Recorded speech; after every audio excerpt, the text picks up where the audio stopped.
For the third episode of Event Intelligence TV, I interviewed Niels Mekenkamp from Cendyn, who's based in Weybridge, a town located southwest from London. Weybridge is famous for its historical aircraft manufacturing. It became Britain's largest aircraft manufacturing centre by 1918. The Hurricane in the Second World War and parts of the Concorde were also built here. The town was also the location of the world's first purpose-built banked motor racing circuit, built in 1907, and the banks of it can still be seen today. As I learned from Niels, notable former and current residents include John Lennon, Ringo Starr, Tom Jones, Peter Cech, and Peter Crouch, among others. Unfortunately, the original filming location in a local pub turned out to be too noisy, so we re-recorded the interview in an office environment. So Niels, thank you very much for accepting my invitation for this interview. It's great to chat with you. If you could start with a short introduction on how you got into the hotel industry and Cendyn in particular, that would be great. Yeah. No, I've been in the hotel industry from before I can remember, and it's been a great transition. I started in F&B, so I started in a completely different field, and went full circle. I went from F&B operations, then I moved into more front office, implementation and training. Then I moved into revenue management, and now it's revenue management / marketing. So it's I've gone full circle. I've worked for companies for a shorter period of time. I worked for a company for 16 years for Infor, and now I've been with Cendyn for a year and a half now, and I'm really enjoying it. It's really a nice company. It's refreshing to see so much innovation going on within a company that's actually quite established within the industry. So yeah, it's great. Great to hear that. Thank you for the intro. As a first question, I wanted to ask, how do you see the future of revenue management from where you're sitting? Yeah, great question. The future of revenue management, there's a lot of thoughts about it, and everybody talks about F&B revenue management and different types of revenue management. But the way I see it is that at the moment we're still targeting audiences or market segments, or even casting a wide net approach with bar rate. What is a bar rate? And that's the willingness for people to pay. But if you look at your customers, customers are individuals, and the hotels that you like are very different from the hotels that I like.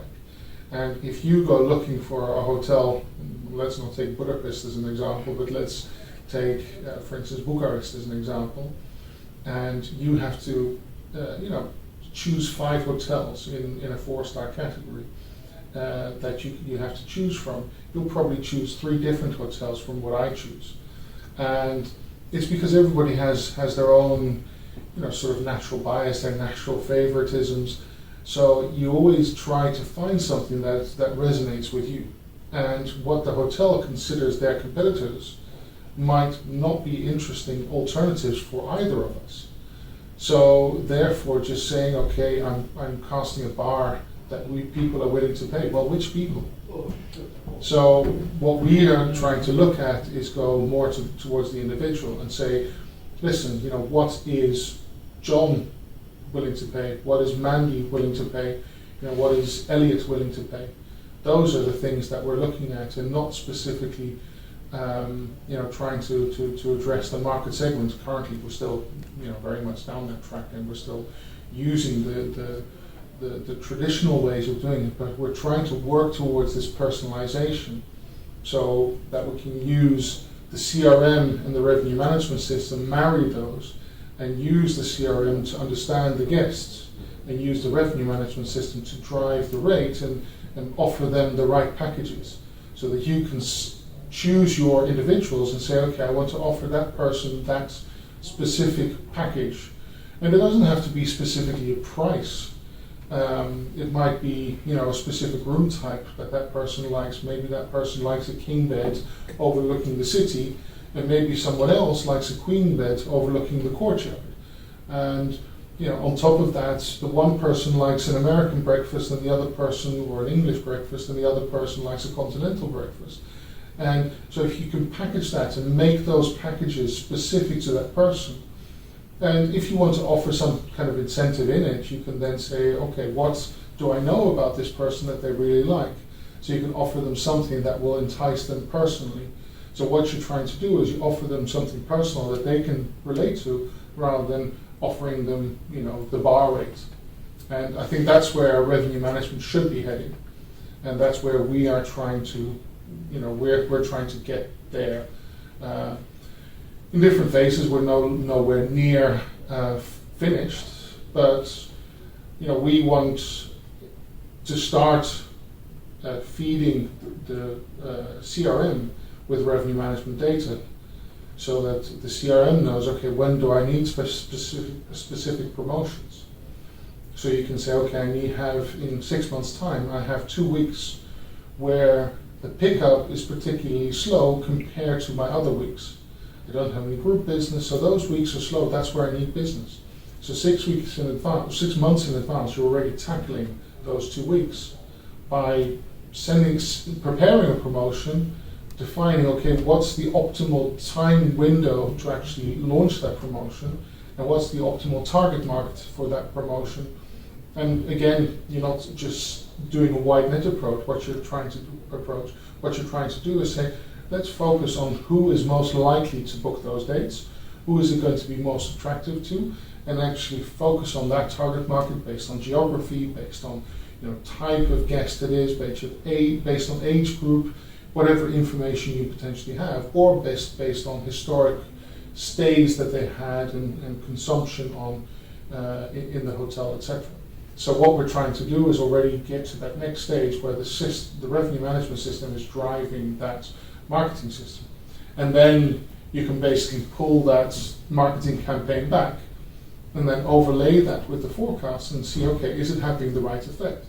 So you're taking that information from the marketing or the CRM and putting it into the revenue management system and then measuring it and seeing, okay, is it the response that I was hoping for? Am I getting the pickup that I was hoping for?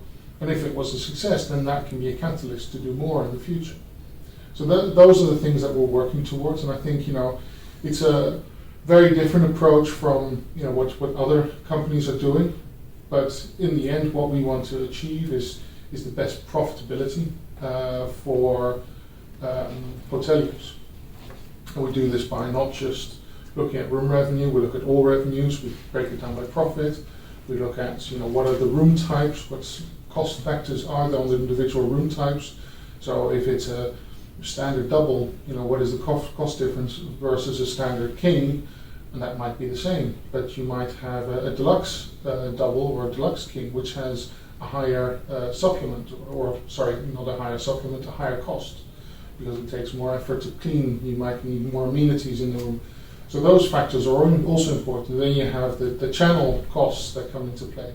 So those factors are also important. So what it comes down to is it's all great to look at room revenue and say, okay, what is the best ADR that I can achieve with the best RevPAR? But in the end, RevPAR is sort of irrelevant if you look at your bank balance. So, RevPAR was a nice metric to have because it combined your occupancy, your ADR. But in the end, your owners, all they care about is what's in the bank at the end of the year, right? So that's what we're trying to achieve for hotels as well. Move towards optimal profitability instead of optimal, ADR or RGI. That's it. And is this level of personalization or individualization something that the advent of new technology has enabled?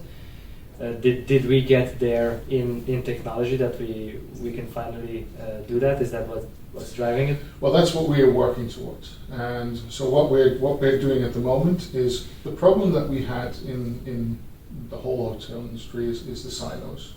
So in software we had the same thing. We had lots of different software providers, and even similar software providers. If I look at Infor, they have different solutions, but each of these solutions sits on their own database. So we said, let's take away all those barriers and let's build everything, use the products that we have and put them all in one database. So what we've done is we've created a base layer, which we call Starling. And on this base layer, all the data is going to fall into. And on Starling, we're rebuilding our current existing systems, but building them in a modular way, so we can actually, have functions and modules that you can activate across your different solutions. So you're not tied to one specific solution, but that also means that you only have one integration. So if I have an integration, let's say to Opera, I only have one integration for CRM, for revenue management, for group optimization, for analytics, for all of the solutions that are actually tied in there. And then we're designing it with an open API so other companies can write into it, so that you can plug in whatever you want, and it basically, you don't need an additional integration if you wanted to make it work in those different platforms. So let's say we have Opera, and you want to let's say integrate let's say a survey tool, that you can plug that into Starling, which we call the Starling CDP, Customer Data Platform, and with that it will integrate with the Cendyn solutions, but it will also integrate with Opera. So there's no additional connection needed to Opera because it goes through Starling. So if you then decide to move to a different survey supplier, then you can just take that other one out and put a new one in. If you're using eInsight, which is our CRM, and you want to take that out and switch to another CRM, you can keep Starling. You can take eInsight out and just plug in a new CRM, and it will work just as eInsight did, and you don't need that integration with Opera because it's already there. So that's the advantage of having that data platform. So it brings all the data together, and that's what we needed in order to have that full integration of data to make the two systems work together. And that's where you have those reports that basically sits together. The data sits on one platform, so it's just a matter of pulling that data. And we're actually building everything on Microsoft. So Microsoft Power BI is our reporting engine. So I don't know if you know Microsoft Power BI, but it's extremely easy to create like dashboards and reports. So people can build their own dashboards. They can literally go in and build their own dashboards and say, okay, I want this data, this data, this data. That's how I want to break it down. This is the visualization I want, and you can then build your dashboard as you go along. So that's what we're moving towards with Starling, and that central data platform is what will facilitate the removal of the silos between the different software solutions. Sounds pretty exciting. As my next question, I wanted to ask, what's the importance of events, do you think, in this recovery phase that we're entering now globally? Mm-hmm. And what's the importance of events for Cendyn specifically? Events are always very important. Within the hotel industry, events have always been a key factor. Any hotel that I've worked for, any hotel that I've worked with, one of the standard reoccurring thing across all meetings is always events.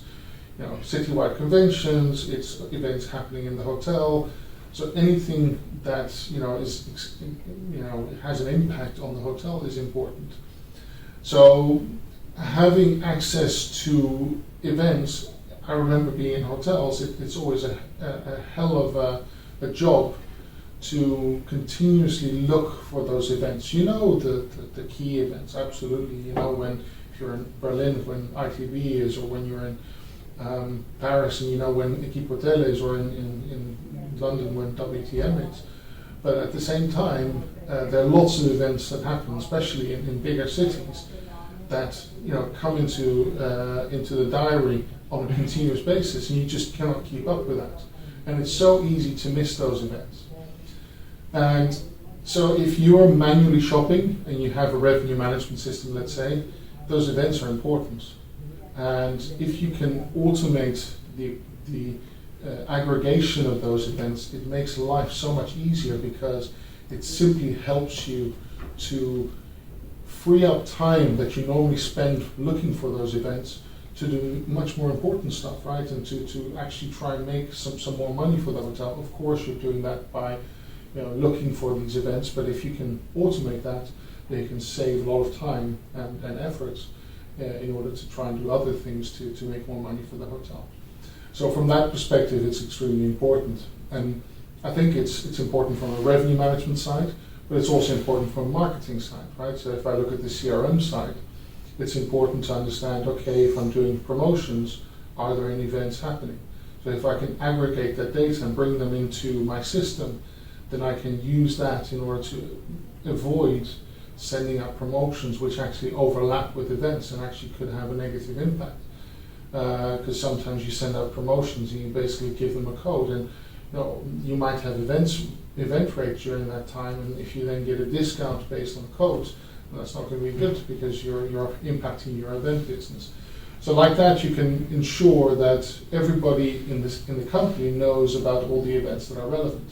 And sure, there might be some events that are not relevant, but it's easier to disable events or to remove events than it is to search for events. So I'd rather have too many events that I can then remove than have not enough events where I actually suffer because I didn't take action soon enough. Absolutely. We had clients telling us that just by getting to know one event that was out of the ordinary and came to the city, just from a revenue management perspective, not counting room blocks, anything, but just by optimizing pricing, they made tens of thousands of euros. So yeah. that's I think that's where it appears in the top line and the bottom line. Would you consider that your biggest success when it comes to events, or what's your biggest success story? That's a good question. Probably our biggest. I don't know. I'd have to think about it. One other good story is was when one of our clients implemented event intelligence. They spotted 4 events in the first 3 months, where they managed to increase the pricing and get I think it was 10,000 euros. Right. And besides that, they were selling their Tuesdays to Thursdays typically. And they got an RFP for Thursday to Friday, which they wouldn't have normally accepted. Yeah. But because they saw that in our system that their competitors already have something going on that week, their 2 biggest competitors, they accepted that booking with the expectation that they will be able to sell Monday to Wednesday. And that is what happened, and from that they got another 40,000 euros. So yeah, it's funny how those little things can skew, and you can have those great successes with where you don't really expect it. So it's cool. I remember having, and it's I think it's also important when and this is again, coming back to pricing. People often talk about the fact that pricing is so important. I'll never forget, I got an inquiry for consulting business for the hotel that I was responsible for. And it was a consultancy firm. They wanted, I think it was 20 rooms for 6 months, and it was arriving on Sunday and departing on Friday, which was perfect for me because I had my weekend, so I could sell my Friday, Saturday, which were good days for me. And the Sunday was always a weekday, and the Thursday was always a relatively weekday. So I had 20 rooms that basically covered that period, which was a nice period. I was working for Hilton at the time, and I had a conversation with my general manager, and my general manager said, "Okay, go in with a really aggressive price, because we know they've also gone to the Marriott and the competition." And I said, "No, I'm not going to go in with an aggressive price. I'm actually going to go in with a quite high price. But what I want to do is I want to offer them points, loyalty points. And what I'm going to offer is if they stay 28 consecutive nights, then they get triple the loyalty points for that period." And I said, I calculated what it was worth, and it cost us a fair bit. But at the same time, because I knew that they would then not check out of their rooms on Friday, Saturday, and leave those rooms checked in. That was additional revenue that I generated at that relatively high rate. They couldn't care what the rate was, because the customer paid for it anyway. They wanted something for themselves, and that's the idea that I had in my mind, and we got the business. And they left their rooms checked in over the weekend. So I have to be honest, sometimes we were quite cheeky. We would actually oversell by 15, 20 rooms and just check people into those rooms, because they would go and they would take all their stuff anyway. They wouldn't leave it. So we could just use those rooms because they were empty. So it was a really good deal in a win-win situation for all of us. And I remember speaking to revenue managers from the competition after we got the business, and they actually asked us, and said, "How did you get the business?" And I said, "Well, I offered them a good rate." That's what I told them. Well, we offered them a very competitive rate as well. And so from my feedback, I pretended that I did it on rate because I didn't want to give them away my trade secret. But I was sure that they had gone in on rate and dropped the rates to a very sort of low level. But that's not what they were after. They were just after something for themselves. So and I gave them a room upgrade as well. So I gave them a good rate, but I gave them an upgrade. So that was something that I did do. Yeah, sometimes you have to in sales you have to really find out what is the real issue, and try to solve that. Yeah. Or address that. But I think that's in sales for us as well, right? Because you might go to a customer that says, "Listen, I need a rate shopper," and you start digging into it, and why do you want a rate shopper? Well, I want to know when my competitors are increasing my rates, and so why are they increasing their rates? It was, well, if there are events in town, then I see their rates going up. I said, okay, wouldn't it be more useful to have an event aggregator that actually shops the events for you, so then you will be ahead of the curve and you will be able to set those rates, and your competitors are going to follow you. What you're doing by shopping the rates of your competitors, you're following the competitors. So you might actually have that advantage by knowing those events before your competitors.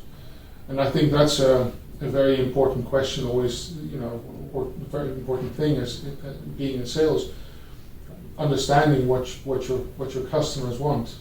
And I'm a bad salesperson sometimes, because I have actually told customers, listen, or potential customers, listen, I don't think we have the right solution for you. I think this probably is a better solution for you. But I do that because I always believe that if you sell something that someone is going to be unhappy with, then it'll always come back to bite you. It doesn't mean that I've always sold something that a customer was happy with. I've been in situations where I've sold something, and due to issues, maybe with operations or implementation, or maybe also from the client side, it hasn't been a marriage made in heaven. But my intention is always to supply the customer with something that will help them and that will, make their lives easier. And I remember one CEO of a company once told me, he said, "Niels, you're not a salesperson. You try to help people." And I said, "Yeah, that's exactly what I am. I try to help people, and I honestly always try to think, how can I make this work for the client?" And but sometimes that also helps, because I've had situations where my product team said, "No, we can't do that," and I actually started thinking about it and said, "Well, what about if we do it like this and this and this?" And then they said, "Oh, actually, we haven't thought of it in that way," and then we can still supply a solution that actually works really well, but actually, the operations team didn't actually think of it like that. So I like being creative, but I do like to help the customer. Yeah, I also am a fan of that philosophy to help the potential customer in whatever way you can. I mean, that should be the first and foremost. And if you can't help on that instance, but you guide them towards another, for example, solution that is better for them at that point in time, I truly believe that later on you will reap the benefits of that in some other. No, way. absolutely. You're absolutely right. I think so too. Yeah. Niels, thank you very much for the conversation. Thank you very much for having me, Peter. It was my pleasure, and great to see you in person in Weybridge as well as here. So no, excellent. Thank you very much for having me. Thank you. It was nice to catch up, and let's hope the industry will continue the recovery in its current or even a faster pace. I certainly hope so. But yeah, things are looking good. It's at least we're seeing. Looks like we're coming around the corner. So that's positive. Thanks again. Thank you.